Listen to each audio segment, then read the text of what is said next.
The judge sentenced me 3 years without fine, innocently. Really sure I was jailed. I just thought maybe it is a punishment. Maybe the judge will release me. A man working for the government was betrayed by the very system he served. In a desperate attempt to protect himself from a dangerous thief, he made a decision that cost him everything: his job, his home, and his respect in society. He had served in the forces. He thought that would protect him, that people would understand he acted in self-defense, but he was wrong. No one believed him, and in the end, he landed in jail. But what exactly did he do? Why did he do it? I was alone. My other colleagues had already reached the place we were working. And why was the world so cruel to a man who only tried to save himself? I had to defend myself. Let's find out answers to these questions from the man himself. My name is Stephen Mwangi. I was born in Nairobi County in the year 1965, of a family of nine children, 4 boys, 5 girls. I joined the Kenya Police in 1989, December 1989. That's when I joined the GSU. It was one day I was going to work, armed with a pistol, going to work to town.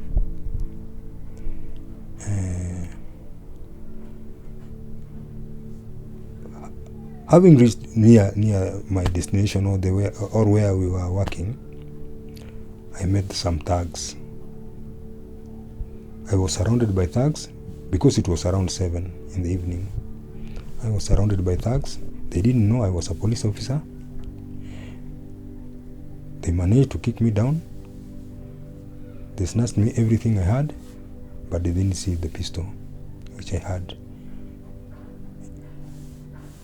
Okay, we tried to fight, but they were many.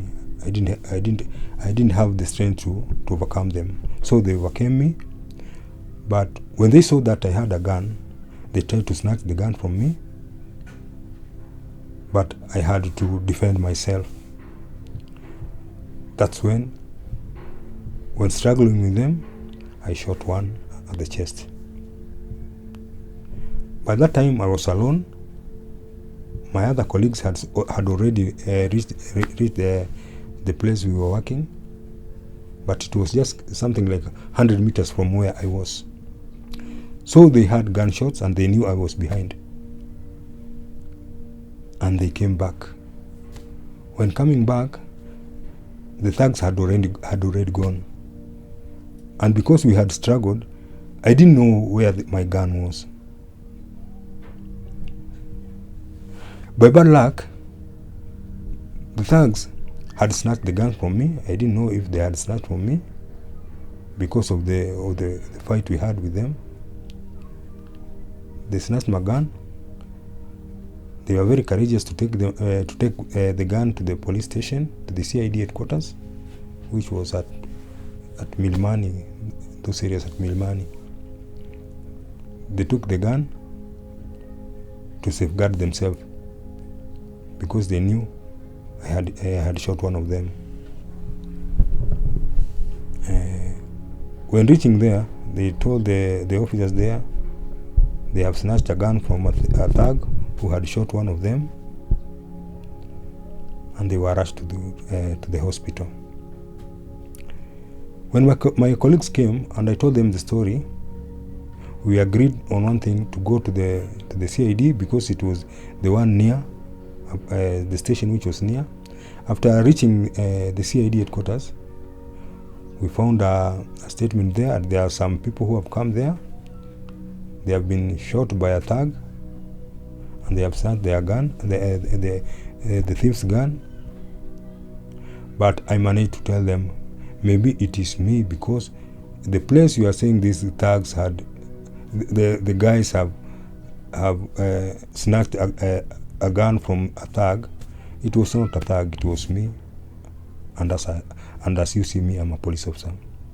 Okay, they told me to enter their cab. We went to the hospital. I found the guy. All the guys were there. The guy had shot was there. And there is, by the way, there is a rule. The one who reaches first in the police is the complainant. So as they had reached first before me, they were complainants. They were the complainants. So they were the ones to be heard, not me. They were the complainants.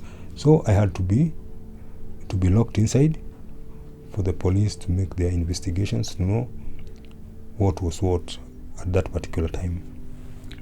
So I was locked in the police cells for 4 days. After that, the policemen came. They told me to go back to my station and wait for the investigations. After the investigations, they'll come and tell me the outcome of the investigations. And because I knew I was very innocent, because I was police officer, these were thugs, and I was trying to defend myself, so I had the courage that there's nothing wrong I have done. Okay, I stayed there. I stayed for after being released by the officers. I was interdicted, as that is the law of the forces. If you have a case, you must be interdicted until the outcome of the investigations. So I didn't know my fellow colleagues can turn around me and sidestep me and go to the other side.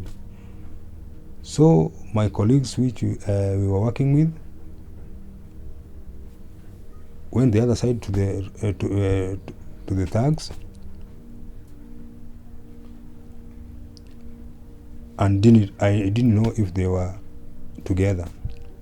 And one thing they did, my fellow colleagues, after the incident, because I had not reached the working place, they went to the OB, they booked the OB. They didn't book me. I'm on duty. So, in fact, after not booking me on duty, I had a case to answer, because at the OB I was not present. I had not reported at work. So it means maybe I had a gun and went for some other things outside there. But I still stood strong because I knew I was very innocent. I stayed for a whole year, interdicted, waiting for the outcome of the investigations. Until after 1 year, I was still at the camp. Because if you are interdicted, there's no work you're supposed to go. You return all your items, police items, and there's no job you can go. You just report each and every time, or 3 times a day. So after 1 year, I was still at home. I had some people come. They told me they are police officers from the CID, and they have come to pick me to go to the CID. Okay. I still had courage because I knew there's nothing wrong I had done. I was on duty, even though I had not reached my destination of work, but I still knew I was very innocent. So we went to them. So self-defense cost you a lot, didn't it? What happened next? After reaching the CID headquarters, the DCIO told me that I had a case to answer, because I'm supposed to be taken to court the next day with a case of robbery with violence, because I had shot someone. As the people I call the complainants, they went and said I had stopped them at gunpoint, an intention to rob them.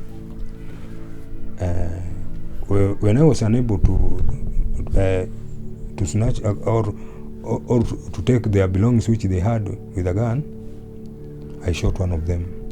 So that offense was robbery with violence, and as you know, robbery with violence has no sentence. The only sentence the robbery with violence has is life sentence or hanging. So by good luck, the person we call I.O., the investigating officer, made his investigations and told me, surely after my investigation, I don't think you have got a case to answer, but because the complainant is there, you must go and stand at the deck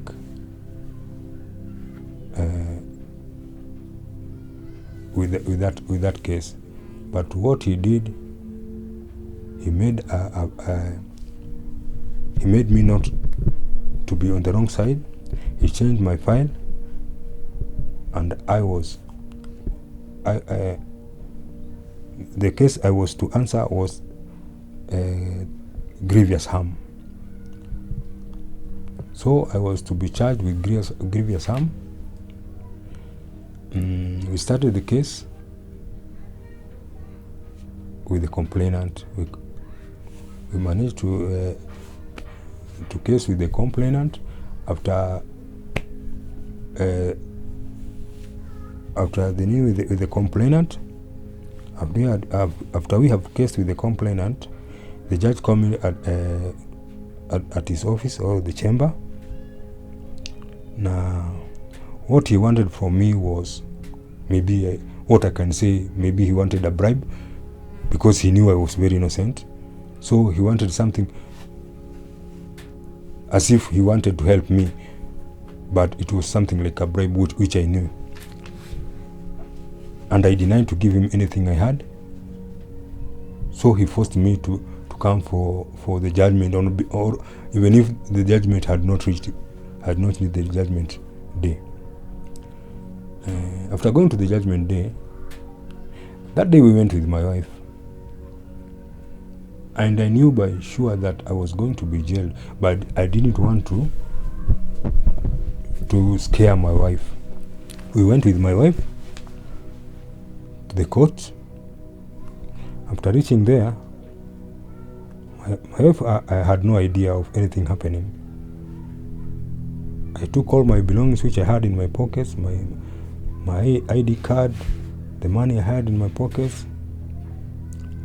I cheated my wife that my pockets are not well because I knew I was not returning back home.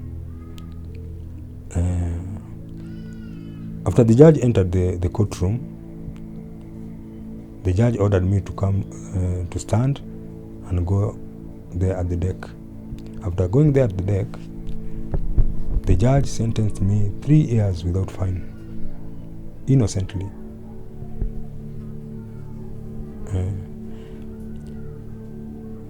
He sentenced me to 3 years, which I didn't believe he has sentenced me.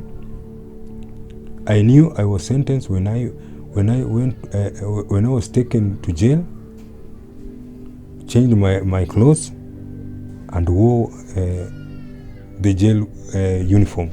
That's when I knew I was jailed. But at the court, after being sentenced, I just told my wife, you just go home. I was still not really sure I was jailed. I just thought maybe it is a punishment. Maybe the judge will release me. But when I saw the prison car come, I knew it's all over. I told my wife, you just go home.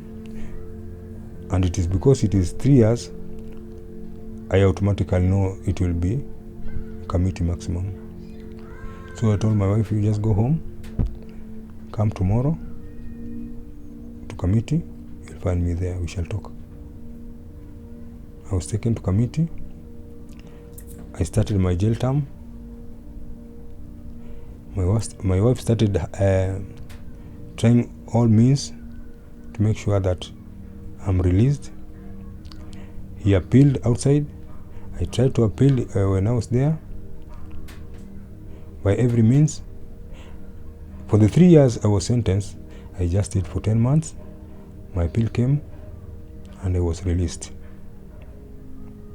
After being released, I went back to my camp, because at that time, for the 10 months, my wife was still at the camp. Even though there were some people who were trying to harass her, to remove them, because I was jailed, but my wife still stood still with the seniors, with the seniors at the camp. I found my wife at the camp. We still stayed there. Nothing had happened. But the bad thing is, I had no company, because my company denied me. The headquarters denied me. I had nowhere to work. I just stayed at my company, at the headquarters. No work, no whatever. But at the end month, my salary still came. Even when I was at sentence at jail, my salary was still coming. There is no any other month that I missed my salary. The 10 months I stayed at jail, my salary was still there. So, meaning that I was I had not been dismissed from the force. And I still came to the camp. My salary still came. For 3 years I stayed at the camp. There was no duty I was going. But my salary at the end of the month, I went and took my salary. And life continued. Okay, it came to one day when I was at the camp, and because so many people had knew that I was from jail, the seniors who had ranks at the camp started harassing me. They want the house. I get out of the house. They have no house. So I decided to just get out of the camp and go outside and look for a house outside there. I went out of the camp. I went and looked for a house outside and stayed there until one day there was a senior in the force who I told my story, and I told him I have not been dismissed. Those days must have been really hard. Did things ever change? And if they did, how? After the senior officer gave orders that a lorry must come and take my belongings and take them back to the camp because I had not been dismissed, I again returned to the camp. I stayed there for another year. That is the 3rd year. Still not working. My salary is still coming. Until one day, when I was still there at the camp, at the gate, because there are some soldiers at the gate, they had an information for me from the main office.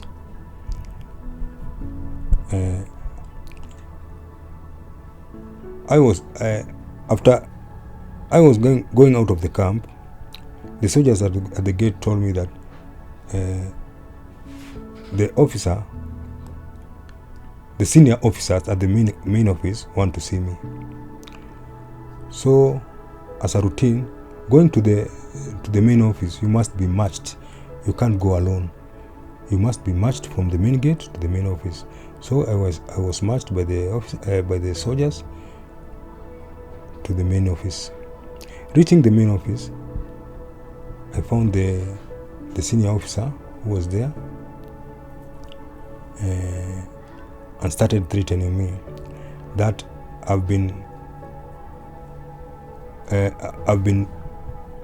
for those years, for 4 years, being paid and I'm not supposed to be at work.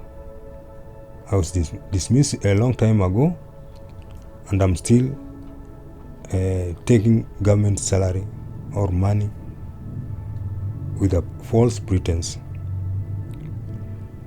So he wanted to take me again to the police station because I've been taking money or salary, and I was not supposed to be given salary. I told the officer that I've not been given a dismissal letter. Nobody has given me a dismissal letter. I've not been sacked. My salary still comes, because if I was dismissed, my salary could not have been coming. But he tried by all means to threaten me. Even he wanted to take me to the police station. I told him, you just take me to the police station, because I'm very innocent. I've not been dismissed. It's okay, I was jailed. I was released. And I came back. You have not paid me my dues. My salary still comes. What have I done? He told me he has given me 5 minutes to get out of the camp, and if at all I'm seen out of inside the camp, he'll know what he'll do to me.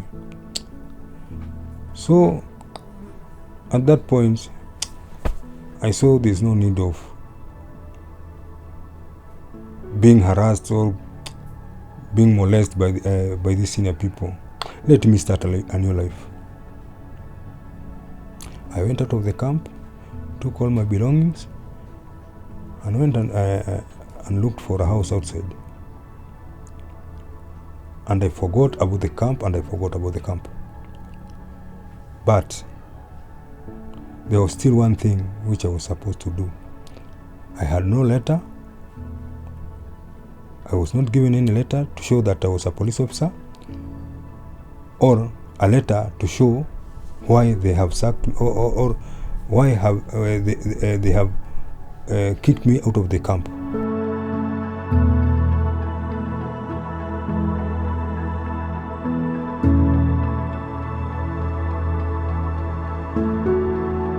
I thought someone might have helped you at some point. It almost feels like a personal grudge or a test of your patience. Did you ever receive your share of the money? So after another 1 year, I went to police headquarters. At the police headquarters, that's where you find the senior people, more than the senior people who are at the camp. I told them my story, but what I told them is that I only need my discharge letter to show me the cause why I was sacked or kicked out of the camp. The only letter I was given is this one, and if you can see it, I was not dismissed from the force. The letter is just showing that I was terminated from the service. I was just terminated from the service.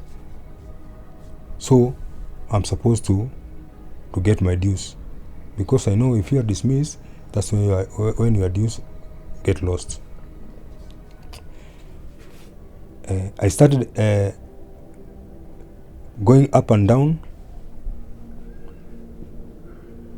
to see if at all I can get my dues. But the only dues I got from the forces is and that is my money. It is called the Women and Children Pension Scheme, WCPS. That's the only money I was given, because after giving the WCPS, you're supposed to be given your pension if you have finished your term. And because my discharge letter shows that I've finished my term, I was not paid anything. Do you still receive your salary? I didn't know about the salary again, because after being kicked out of the camp,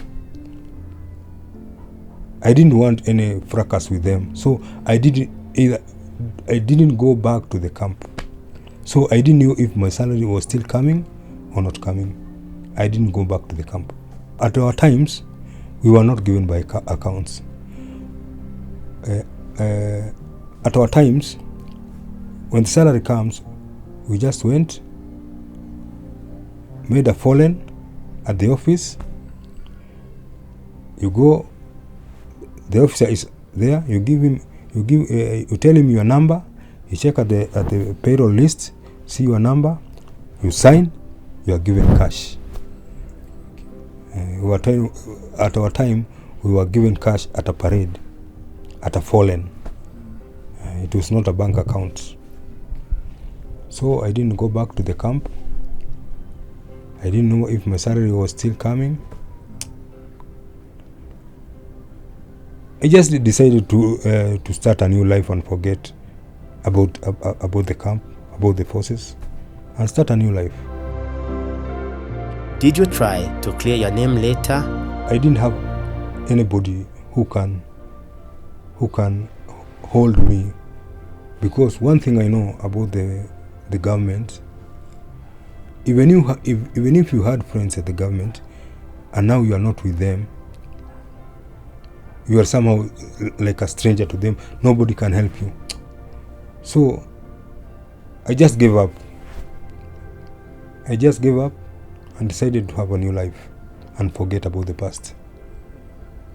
I didn't bother to go to the lawyers or whatever, because I knew at that time I had no money. If I want a lawyer, he needs money. I don't have money. If I want somebody to help me, he needs money. I don't have money.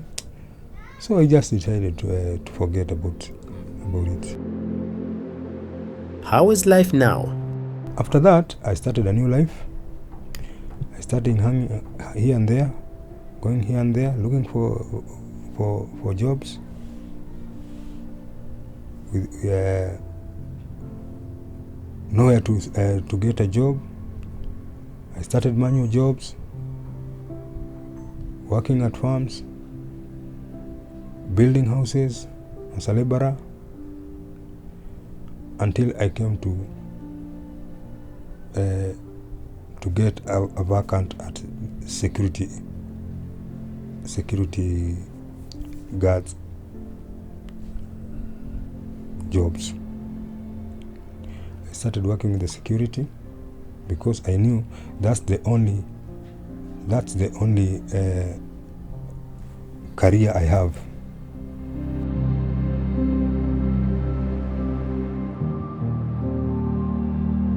If you had a chance to say something to the Chief of Kenya today, what would you say? Maybe very much to consider the people who have been in the forces. Because after leaving the forces, so many people from the forces who leave forces, they leave the forces crying. And after leaving the forces crying, they have many challenges outside here. Because if at all somebody hears that you are in the forces, there's no job he can give you. There's no job you can get. So if at all there's a chance for the people who are from the forces, they had no bad records, to consider them in some other ways. There are some many things that an ex-soldier can do. There are so many things in the government that an ex-soldier can do, and that can manipulate many things in the government. Instead of the ex-soldiers who are outside here being idle, no jobs, their mentality can be very dangerous to the government, because they know the arms, they know all the weapons. And if at all somebody sees that by now I'm no job, I'm nothing, and changes his mind, there's nothing he can't do. Because he knows about firearms, he knows everything. But if the government sees, look at these people and try to fix them somewhere, I think there is still a place they can hold these people so that this fracas or whatever happens in the country can reduce. Because by now, what I know, those people who are from the forces and they left the forces crying, what I know is that most of them have died. Why? Because they joined maybe bad people, maybe they joined bad groups, they joined many things which are illegal in the country. What do you plan to do next? At my age now, I think I'm going to an age that my age wants somewhere to relax. Though I'm working with a security firm,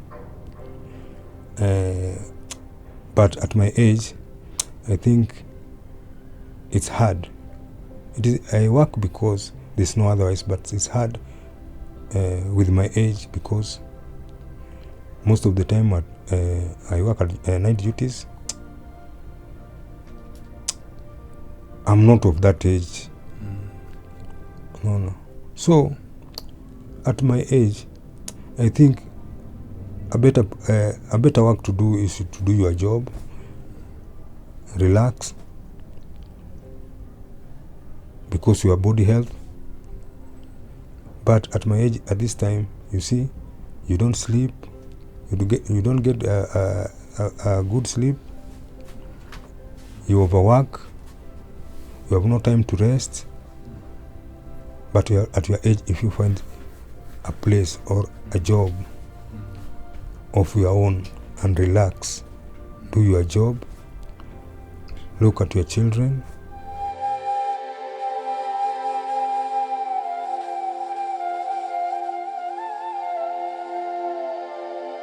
If someone wants to reach out to you for work or any kind of help, how can they contact you? Okay, my number is +254 791 153 227. That's my number, and my name's Stephen Mwangi.